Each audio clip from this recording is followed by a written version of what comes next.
ఇదిగో పంచదార పాకం రెడీ అయింది. ఇప్పుడు నూనె కూడా హీట్ అయింది. ఇప్పుడు గులాబ్ జామున్ పెట్టుకున్నాం. పిండి వీటిని ఇప్పుడు కొంచెం చిన్న చిన్న బౌల్స్గా డివైడ్ చేసుకోవాలి.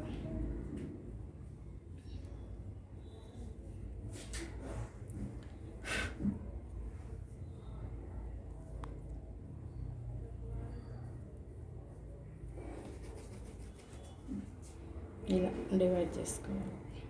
పార్ట్స్తో డివైడ్ చేసుకోవాలి చిన్న చిన్న ఆండ్లుగా.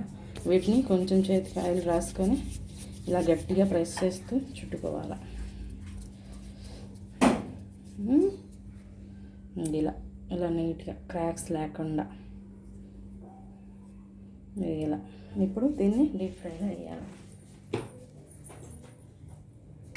గులాబ్ జామున్ లో ఫ్లేమ్లో వేపుకోవాలి, లేకపోతే పైన మాడిపోతుంది, లోపల ఉడకకుండా పిండి అంతే ఉంటుంది. ఇలా బాల్స్ చేసుకొని వేసుకోవాలి. ఇలా బాల్స్ చేసుకొని వేసుకోవాలి. అన్నీ అలాగే చేసుకొని వేసుకోవాలి.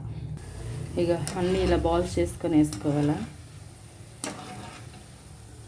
గులాబ్ జామున్ లో ఫ్లేమ్లోనే చేసుకోవాలి.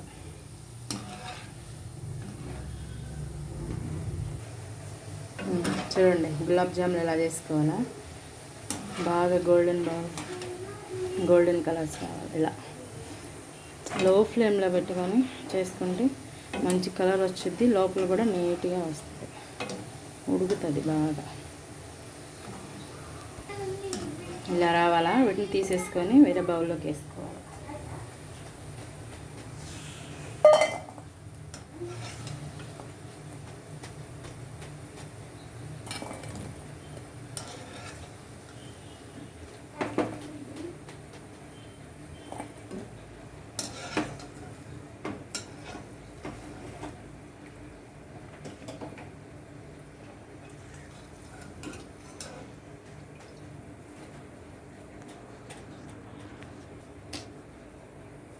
ఇలా అన్నీ ఇలా రావాలా.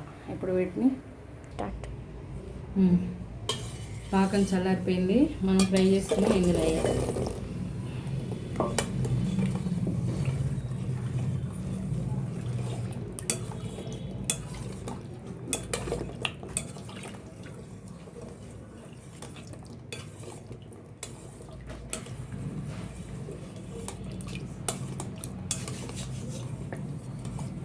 ఓకే, రేపు మార్నింగ్కి బాగా